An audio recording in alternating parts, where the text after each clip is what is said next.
You know, I always have to remind myself of that. All right, so welcome to the market research webinar today.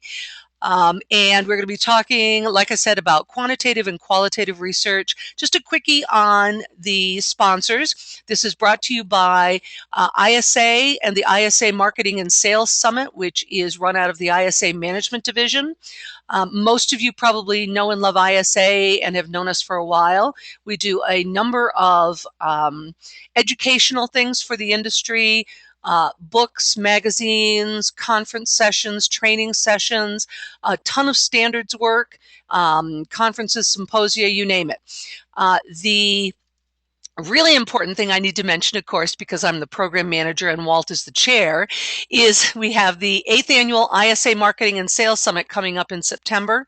We're going to be at the gorgeous W Hotel down in New Orleans.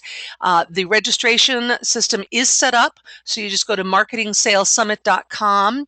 We're trying some new things this year. We have a special no distractions track where we're just going to present some social media topics.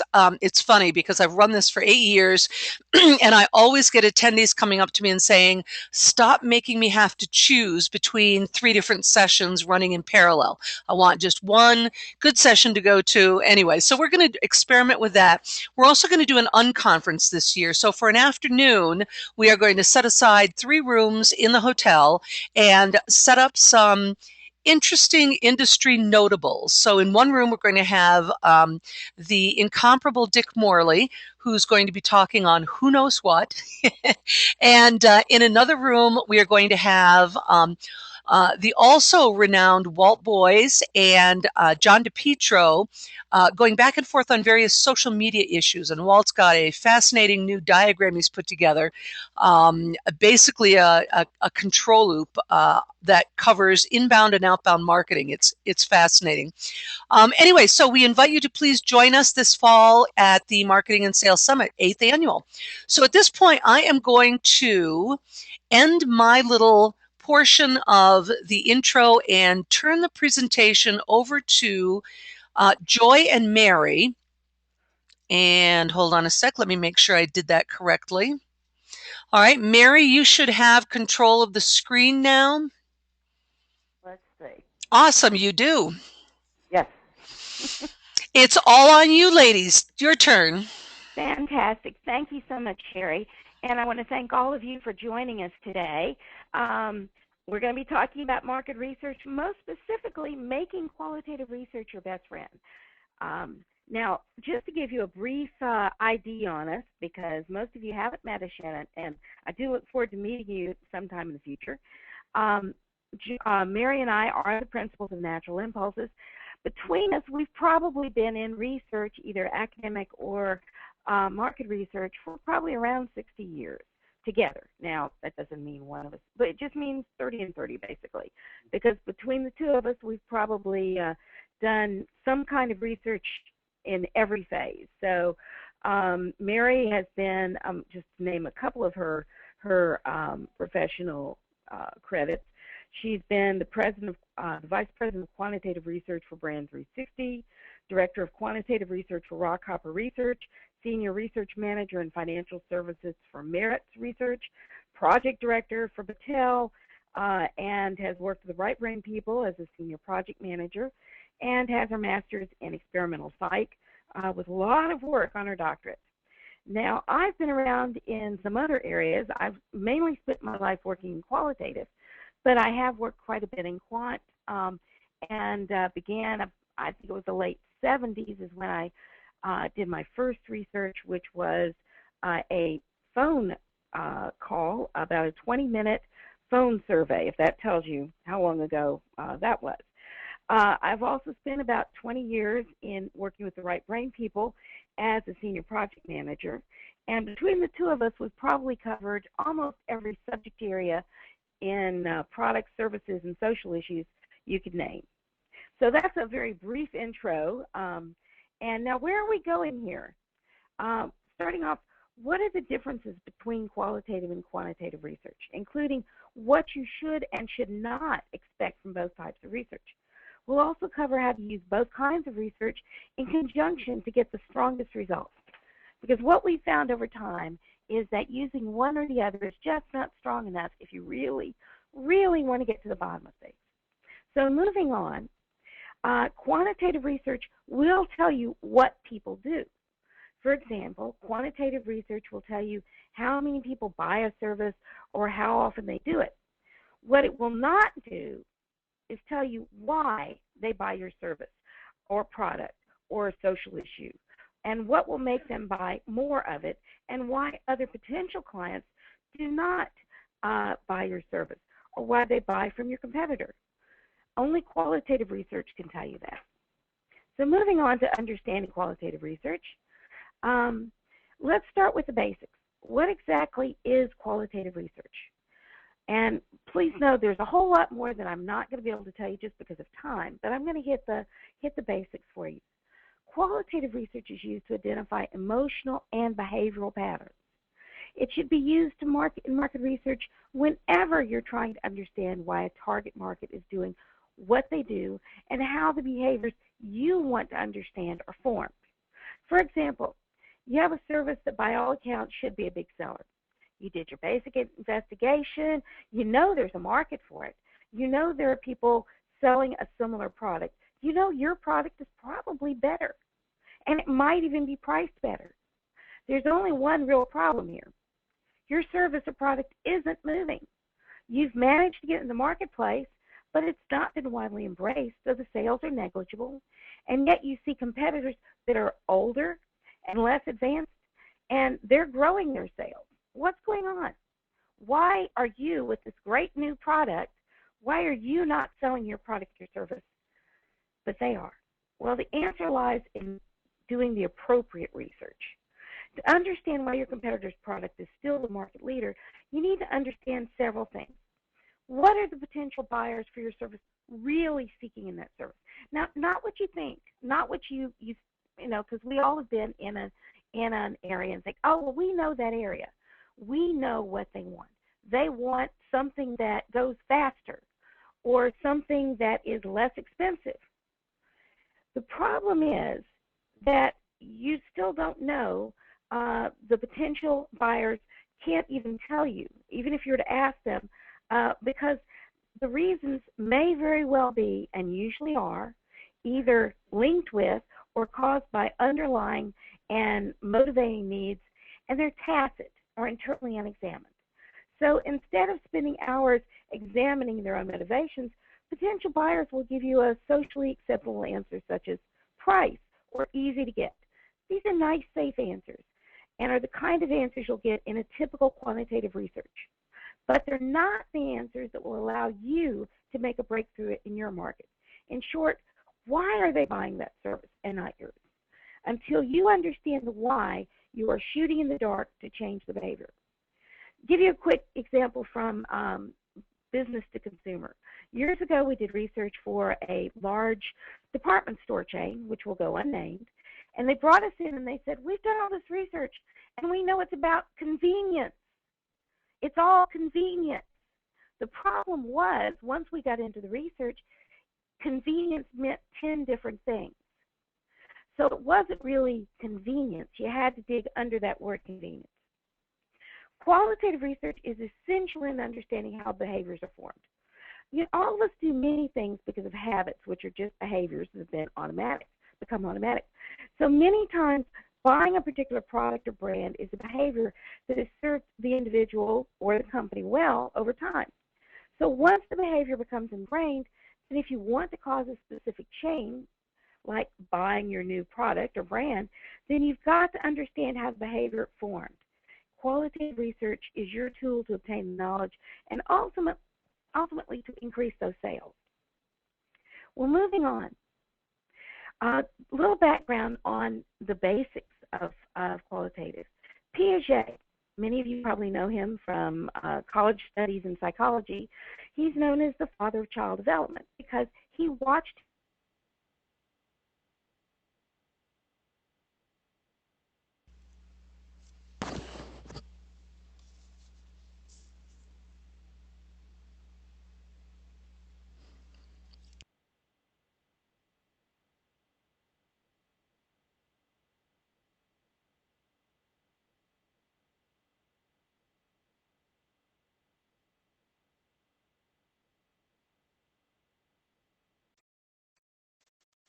or there's a right stage for 6-year-olds. That comes and is based in Piaget's work. Now, he could do that because he was working with one behavioral set, children going through development. And he could extrapolate from the children that their development would be the same as other regular children. Now, he could have gone in and asked adults. And you could say, well, we've all gone through childhood. Why not just go ask the adults how their childhood developed? Well, there's a problem there.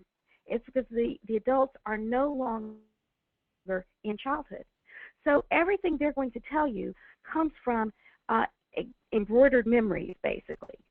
I mean, we all can think back. We think about the first time we went to school, and we either had a good experience or a bad experience. We rarely go back and do a guided visualization, for example, as to that first day of school. So if I tell you about my first day of school, I'm going to leave out a lot of information that's probably pretty important if you're trying to understand child development. In other words, they're not in that group. And to understand your group in qualitative research, you've got to be in that time period. You cannot be years past it or not even there yet. So this also explains why qualitative research doesn't require a large number of respondents. Research, you've got to have a minimum number of respondents to be statistically significant because it's about numbers. How many buy this? How many do that? How many is this business segment want to do this? As you probably know, you need the large numbers to ascertain how those numbers extend into your complex market. But by targeting the market based on behavior, you need fewer respondents to understand the complete segment of market. Does having fewer respondents in a project or study mean that it's going to cost you less than a quantitative project? No. In fact, the cost per respondent will probably be higher. Strong qualitative research requires you're involving your analysts are more involved with each respondent. So inexpensive quantitative research can cost you and your company much, much more in useless marketing efforts, missed and lost sales, and even lost corporate development opportunities. So when you're comparing the cost of different research plans, like quantitative to qualitative, various qualitative types, etc., consider the cost of choosing the wrong research versus the cost of the effective research that gives you the strongest answers and actionable results. Short example on that, years ago I did some research with a company that was starting an employment agency online. The guy had already had a multi-million-dollar computer business, had sold that and wanted to start something new. But instead of doing good qualitative research to start with, he opened the online site and then he decided to do some research. Well, the problem was by the time he got to us, he'd already spent about $100,000 on putting everything up, and he had, guess this, one paying customer for 1 year and $100,000. Well, when we came in, we could explain why he didn't have paying customers and why he probably wouldn't ever have paying customers. But he wasted all that money and all that time by not doing the research he should have done.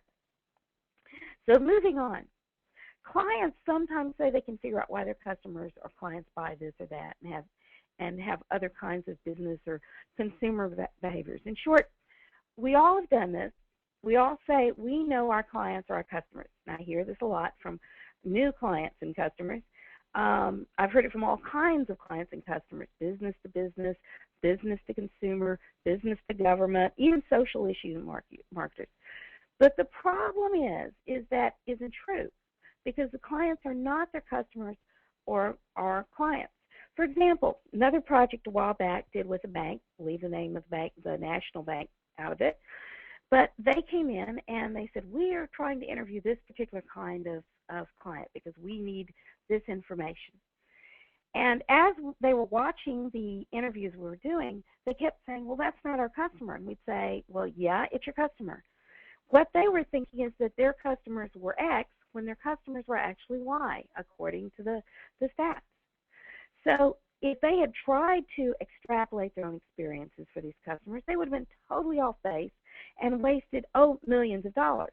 Not something you want to do. So the people who think they know their clients are looking at this issue from their own viewpoint. They're a different position than their clients or customers. Even if you've been in that position before, you're not there now. You could have been the best product manager in the world, but once you move on to another form of marketing or the market, like adults moving out of childhood, you move into a different phase of your life or emotion on motivation. What motivated or caused the behaviors at the time are not the same because now you've got another level of motivation. Say, for example, if you were the product manager for XYZ, and now you've moved to a position where you're trying to sell to XYZ, you can look back and think, oh, well, I did this. But the problem is now you're in a position where your motivation is different. You're not going to be able to answer the questions for them. So that it comes down to no matter how long you've been in automation or any other industry, it's highly unlikely that you are the market you need to understand and reach. And so you've got to get out of your head and get into theirs if you want to move your products and services. Moving on to the next slide. Okay, now, what are the various kinds of qualitative research? And we'll start with focus groups and triads because almost everybody's experienced a focus group or a triad. And it's used most of the time because a lot of people are familiar with it. Now, that sounds kind of silly for a reason to spend a lot of money, but we all know that when we're working in a business, sometimes you want your information really, really fast, and sometimes you want to get information that you know other people won't question. So people choose focus groups and triads. This can be a fatal mistake. It can be fatal. It can be fatal for, hello? I think I still have everybody there. Okay. You're good. Okay, good. Just have a little feedback there.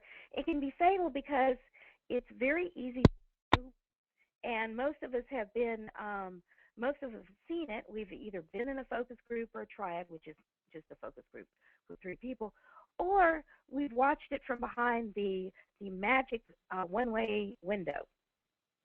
And the problem is that they have some serious problems. First of all, you can get some really inaccurate information. Why?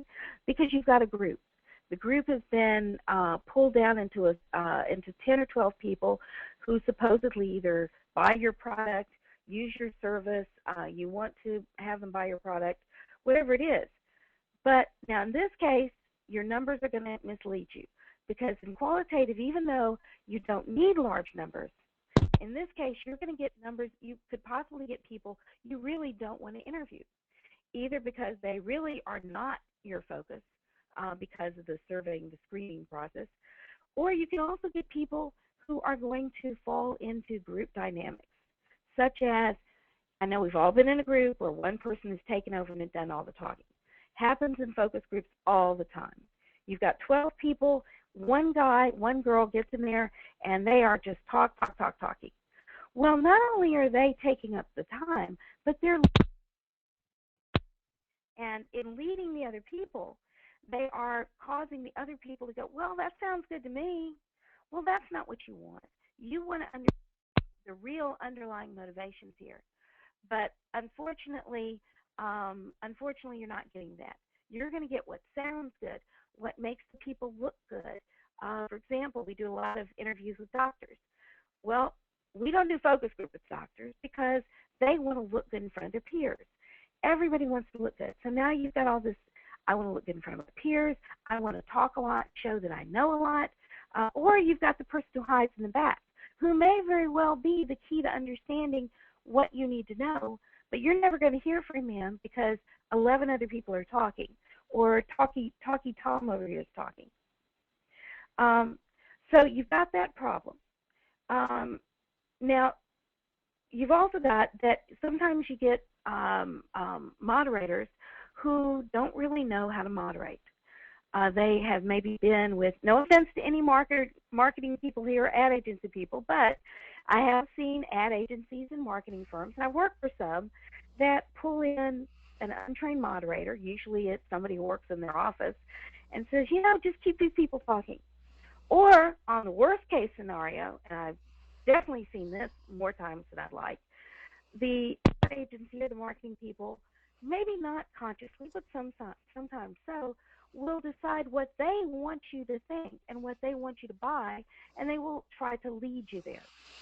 I actually had that happen when I was doing some focus groups a number of years back, where one of the ad agency writers came up to me and boasted about doing focus groups. And she said, well, when I do them, I make a point of finding out what my boss wants to know and what he wants to happen, and I make it happen. Well, that may be great for the ad agency, but not so great for you if you're putting millions of dollars or even thousands of dollars into a program. You want to get the most for your money, not pump up somebody else's sales. So there you've got some problems there. Oh, and the very last warning is sometimes you've got well-meaning moderators who just aren't trained. But because focus groups are kind of the easy thing to do, they just throw them in and hope they'll go with it. So moving on. Now we're going to go into some other kinds of types of research. Ethnography and ethnographic research has become very popular among some marketing researchers, and it involves watching people go through whatever behavior the researcher is studying. Most famously, it was used by the great anthropologist Margaret Mead, and all of us have probably heard about her documentation of the lives of tribal people. Oops, let me take a drink here. Amazing how fast your voice wears out without liquid there. And she lived with the tribes and reported on their lives. She was able to do so because the people she watched accepted her into their lives, and they were comfortable with her presence in their activities. Now, a number of years back, about the time actually that anthropologists were starting to see some serious problems with this methodology, market researchers discovered it. And they decided to incorporate the technique to study how people perform chosen behaviors. For example, the researcher could ask the respondent to let them accompany him to the store if they shopped for groceries. Well, it's possible to garner some useful information using this technique. Unfortunately, there are some serious caveats as well. And Mead actually pointed out the worst problem. Being watched by a researcher or anyone else tends to change respondent behavior. So you really don't get an accurate picture. Consider watching a factory worker to see how they use a particular item. Say that every day they use a particular item, a particular drill, maybe 100 times a day. Well, as we all do, they're going to get into a particular way of using that drill. Now, it may or may not be exactly the way it's been told to use it, but unfortunately, they're using the sorry about that. They're using it in their own way. So they've been using it a number of years. They get their patterns. You come in and they go, oh my gosh, I'm being watched. Now they change the pattern. So you're not going to see exactly the way it's done. This happens all the time in consumer research where people say, well, we want to put in a camera and see how you shave or how you do something else. Well, how often do you have someone watching you shave in the morning? Now, if you're married, you may have somebody, but how often do you have somebody watch you cook a particular item? In short, you just watching the people, watching your respondents, makes them do something different. So you're not getting the best. Now, another way of using a similar kind of technique is mystery shopping. And the mystery shopping usually involves someone going in, a researcher going into a business to test the interactions with the clients or the customers, or to see if there's an item on the shelf or how something is being brought in. And that's very useful for very targeted things. But for finding out why people do what they do or their behaviors, it's not going to be very helpful. Okay, now evocative research, moving on to the next slide. Evocative research, very quickly, has been used mainly in business consumer, used a lot in some of the automotive, and that's where a researcher, for example, may show respondents excuse me, pictures and say, how does this match how you feel about a particular item or a particular product or a particular brand? And so you've got a very projective technique here. Now, it requires a very experienced trained moderator who knows how to translate the images. For example, what if you pulled up an image of tiger and said, this tells me about decide them. Well, is that tiger because it's brave and it's beautiful, or is it tiger because it's scary and it's killer? You've got to figure out the difference, obviously, if you want to figure out how to manage your marketing. So unless the moderator has a deep understanding, like a trained psychologist, you're not going to get very good information. Brain scans, very briefly, something that started coming out a number of years ago, and I'm going to skip that a little bit because we're running close on time. But that's where the market research people put someone in an fMRI or a functional MRI, and they show them pictures or show them an ad and see which parts of the brain light up. It's very cute, it's very sexy, as they might say. Unfortunately, it's kind of misleading, because even though a part of the brain lights up, that doesn't mean how that relates to the brand. It could just mean it's exciting, or it's scary, or whatever, but it's just lighting it up. Joy, I So, don't know if you're going to mention it, but I just wanted to bring up one of the things we're seeing a lot in the industry now is heat maps based on eye movement, so that we can yeah, apply that to our websites and you know, designs and where we yeah, put content. yeah. Oh, well, actually, I should know this one because coming out of a family of researchers, my family actually did some of the earliest research on that methodology. It's very cute and sexy, and it will give you a lot of numbers, and it will tell you where people are looking. The problem is, it's just like brain scans. Why are they looking there? Are they looking there because it's a sexy girl and it's you know? But on the other hand, does the sexy girl make them remember your brand? How many people? I mean, let's just go back to each of our own experiences when we're watching television or an ad on television. How many times have you watched an ad and went, "Wow, that was really cool," and then afterwards you go, "But I'm not really sure who that was for." Way too many So times. exactly. I mean, sometimes when I'm talking with somebody and you want to know more about that, I'll tell you the funny story of how one company paid millions of dollars to advertise for another company because of exactly what you're talking about. The people saw the things and they mentally encoded the ad. The problem was it did not serve the purposes of the brand that was paying the millions of national advertising dollars. So it can be used for certain things. The eye movement can be used for that, but you have to use it very carefully and in conjunction with really, really strong qualitative research, and then more quantitative, as Mary will tell you in just a few minutes. But getting on to, did that answer your question, Jerry? Yeah, yes, thank you. Okay. I've blogged about the topic. There's research coming out of WPI, and Mm-hmm. it's interesting to look at and then try to interpret what's really going on. Right, and we'll get to that at the end. Bring that back because it is interesting research, but having seen way too many blog sites depend on that as their measure of whether they're hitting people or not, there's a whole lot more into that. So we'll get into that more. Mary will never get to share her wonderful slides that she spent hours building here. Because she's already nudging me, we're running low on time. But and understanding qualitative research, the last methodology that I'm going to bring up is interviews. And just a warning here, I think interviews are the strongest.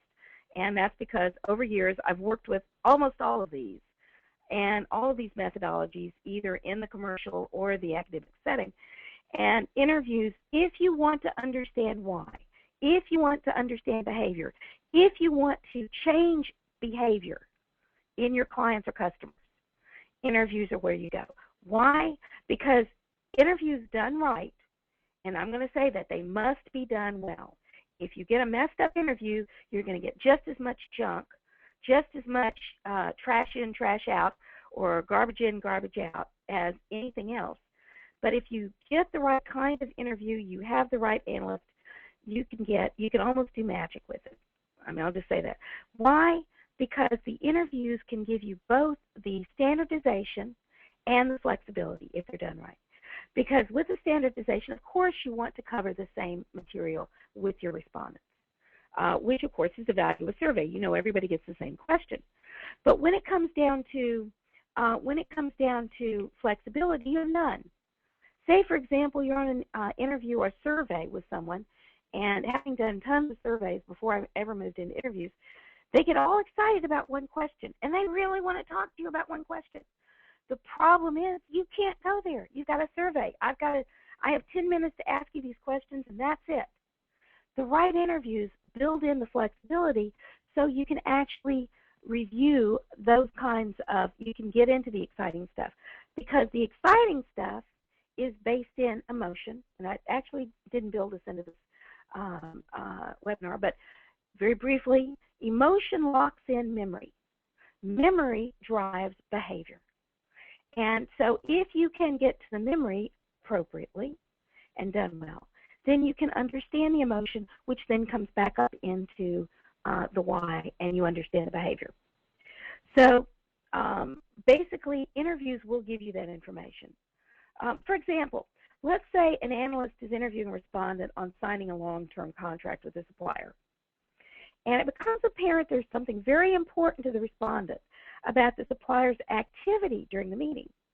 Now, that could be activity. Maybe it means they're sitting and messing around with their phone while they're trying to talk to your respondent, or they're doing something else. Maybe they're taking phone calls, whatever the behaviors are. But the individual questions are not on the interview guide, which is what we built at the beginning. So the analyst should have the flexibility and training to switch to probing on that meeting and how it's affecting the respondent's purchasing behavior later on in his career. The result is that you bring the crucial information that's been locked in by emotion into the memory and to the action into the behavior and action and the why, and you bring that in. Now you know how to go after that respondent. So now we have, moving on to the next slide, now we have an overview of qualitative research. What do you do with this? Many of us think it's being in the consumer marketing toolbox, but it really should be in yours too, no matter what area you're in. I've seen it work in areas from personal hygiene products to food to federal purchasing of satellites. It doesn't matter. Everybody's human. Everybody has emotion. Everybody has whys and behaviors. But first off, you've got to decide what you want or need to know. What is the real question? If all you want to do is count your customer base, then qualitative research is not your tool this time.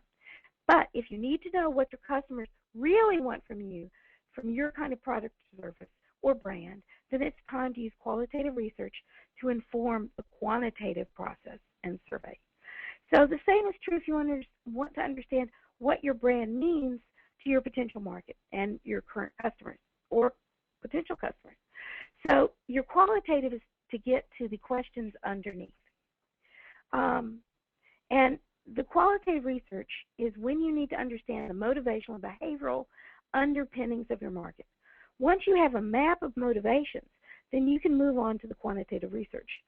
That kind of research, the quant research, can give you actual values of the motivations, geographical differences, etc. The next step after you've completed the quantitative phase and developed your messaging and other marketing materials is to return to qualitative for testing. And did you get the message right? Are you giving a message that shares the wrong motivational points or the right ones? Then you use that feedback to refine your findings. So how do you combine qualitative and quantitative research to get the strongest, most actionable results from your research? Well, we know there's lots of ways to spend a lot of money and get really bad or weak results. As we all know, GIGO, or in some areas, TITO, trash in, trash out. But I'm going to turn this over to our quantitative guru here, Mary Samuelson, who's going to take you through some great information on quantitative. Mary? Hi, everyone. Okay, first of all, I have to tell y'all, I'm a geek. Statistics and methodology are my bailiwick. I love them. You know, give me regressions, forced choice modeling, derived importance. My favorite thing in life is to dig into a data set and just see what it's telling me. Oh, then you're in the right place, Mary.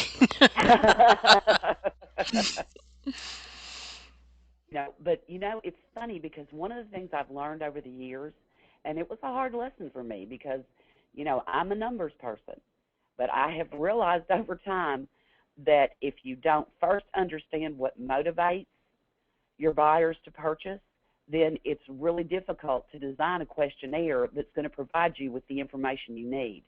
And unfortunately, and believe me, I use them all, there's not a statistic alive that will let you glean that information from a data set if you didn't ask the questions right to begin with. You know, even with like big data modeling, you can get tons of information about what people are doing, but you really don't have any idea why they're doing it. And so you can make really bad business decisions because you don't have that information. One of the things that you guys were talking about was the eye movement stuff in graduate school.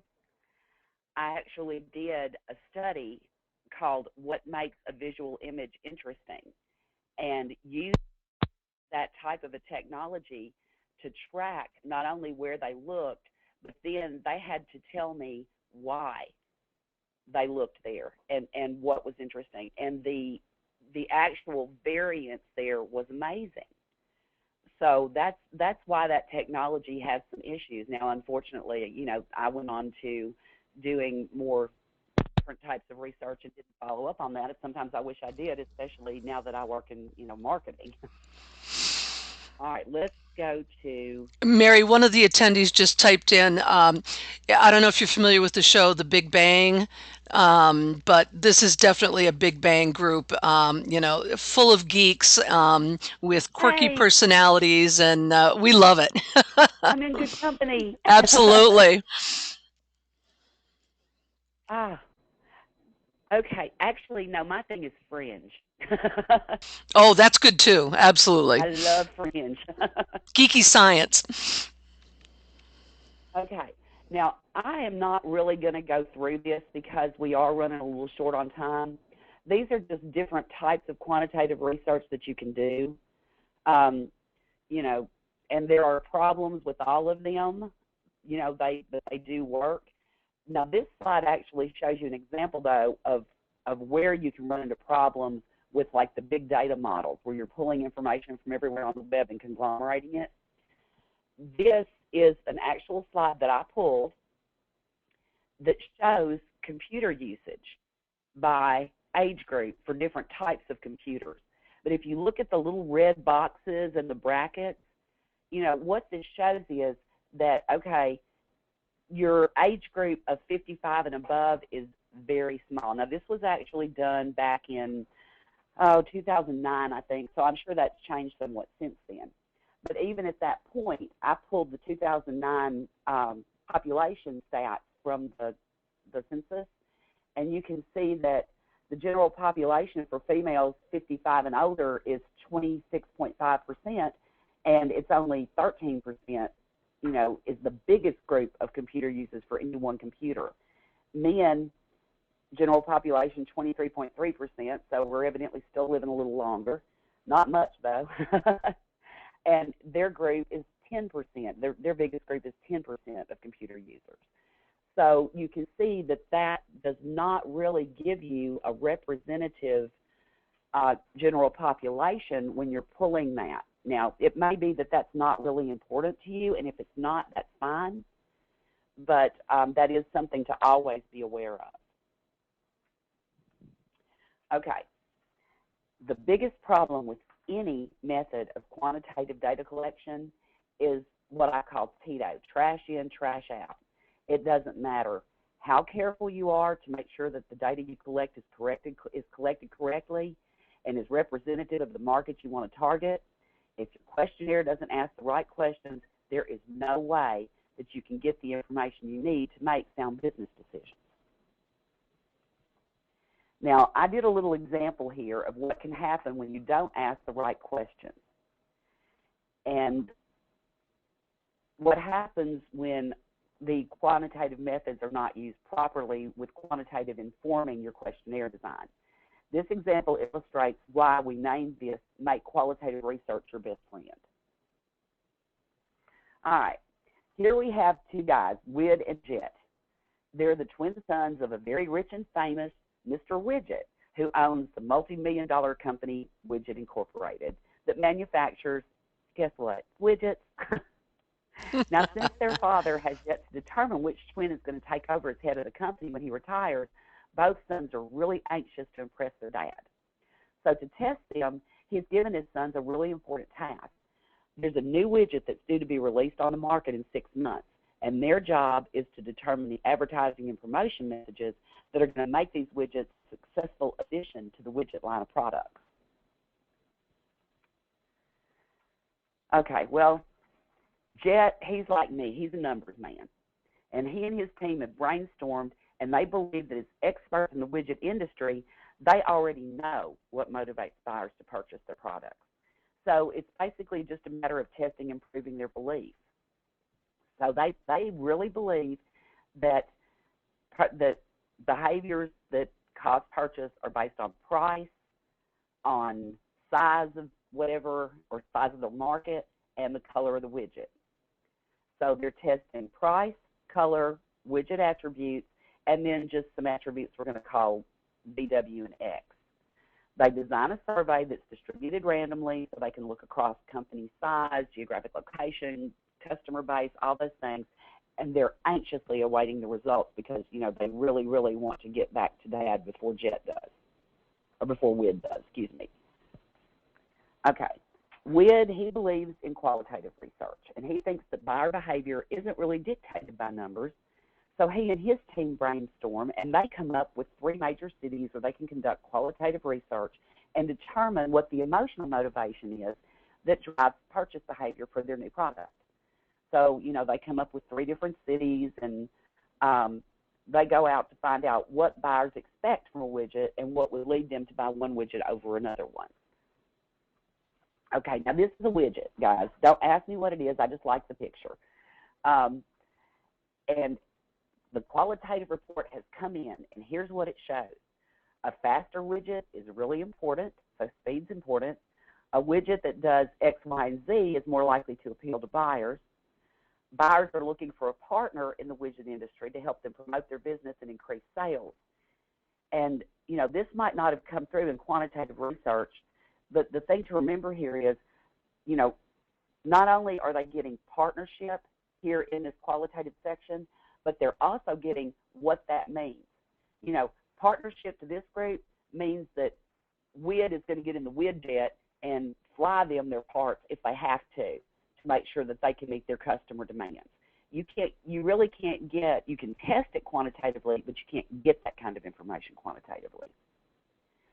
So, you know, they also see that the color blue is the perfect color for this widget, and so armed with this knowledge, they're ready to market a fast blue widget that does X, Y, and Z using the message that Widget Incorporated is your partner in the widget industry. All right, now the quantitative research has come in too, and amazingly, it's pretty different. It shows that price is the most important thing when buyers choose which widget to purchase. And the thing to remember is when you're just testing price as an attribute, price is always going to be important. But the only way you can go if you focus on price is down. So that's not really the best way to go. You know, you can also see that attribute V is important and X is important to a lesser degree. W doesn't really matter. You know, only 8% of people came up with that as important. So, I mean, who's right? There's a little bit of overlap, but not a whole lot. The qualitative focus was on X, Y, Z and the color blue and partnership, and you don't really see those here. Even color is not that important. So quantitative proposes that the marketing should tout price, attributes, V and X, and the company size, geographic location, and customer base might be important too. And that's very different from what you got in qualitative. And here you can see the comparison with only attribute X showing up in both. So, I mean, who's right? Well, actually, they both are, and they're both not. This is the marketing message that you might formulate to your buyers based on each type of finding. The qualitative findings, you're going to say, as your partner in the widget industry, we know what you want. We have the fastest widget on the market. It does X, Y, and Z and comes in a beautiful color blue. And for these, you actually know why those things are important because you did qualitative. Based on the quantitative findings, you have We have the cheapest widgets in the industry. They do V and X and do it really well. So no matter what your company size or location, buy your widgets from us. Now, that actually shows you that these are two very different messages, and neither one of them is right. However, had the qualitative research been used to inform the quantitative survey, you would have seen a lot different results. Based on combined findings, here's what you would know. You would know that speed is important because in this particular industry, speed is linked to higher revenue, which is emotionally linked to success. So if your marketing message includes the word speed, what you're doing is you're tapping into your buyer's need for success. Color is important because in this particular industry, if no specific color is required for this widget, then it's linked to pride and job satisfaction.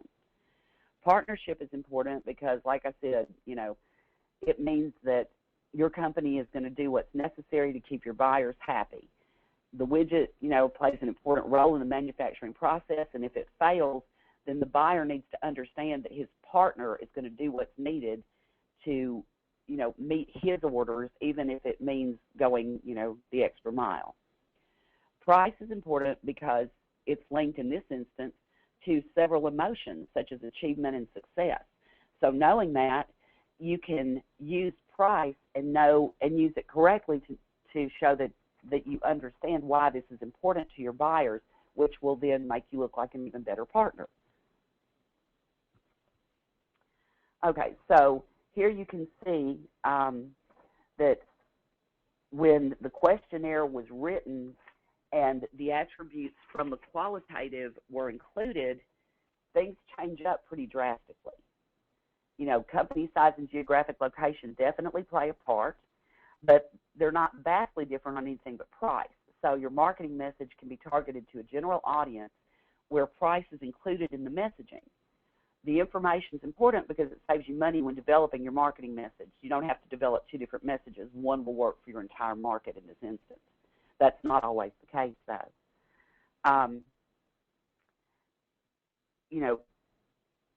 The information here is a lot more comprehensive and will provide you with much better information. You can see that speed, when you do something like a forced choice study, and then run regressions or derived importance models, then what you can see is that speed is actually not as important as what it looked like originally, simply because it was,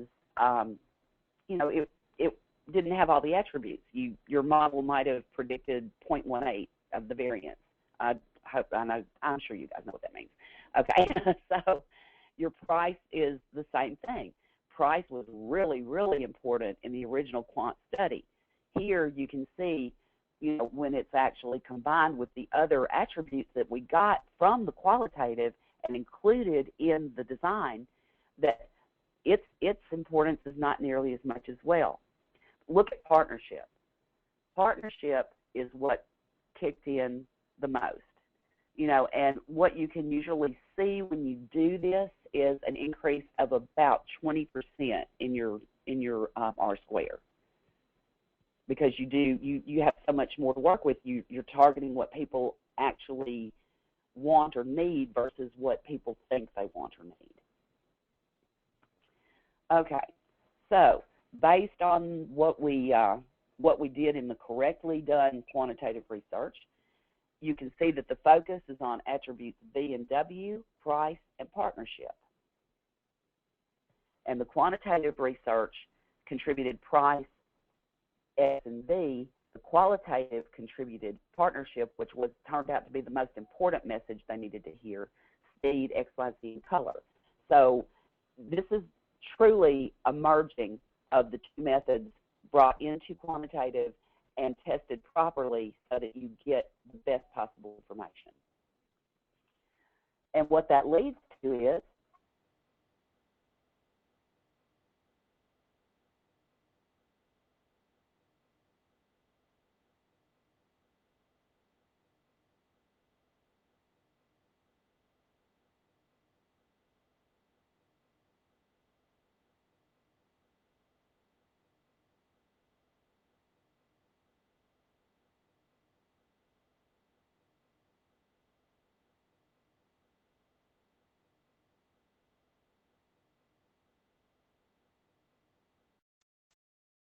and Z, and we're so sure of their dependability that we offer a lifetime warranty that is second to none.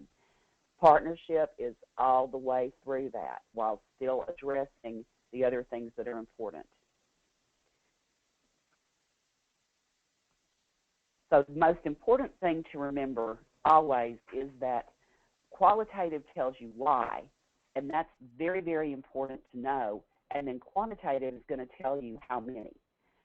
Both pieces of information are important if you're going to have an effective messaging and branding, and if you're going to actually design your quantitative study correctly to test what it needs to test. And that basically is what this slide says. So with that, I'm going to turn things back over to Joy, and we're ready to take questions.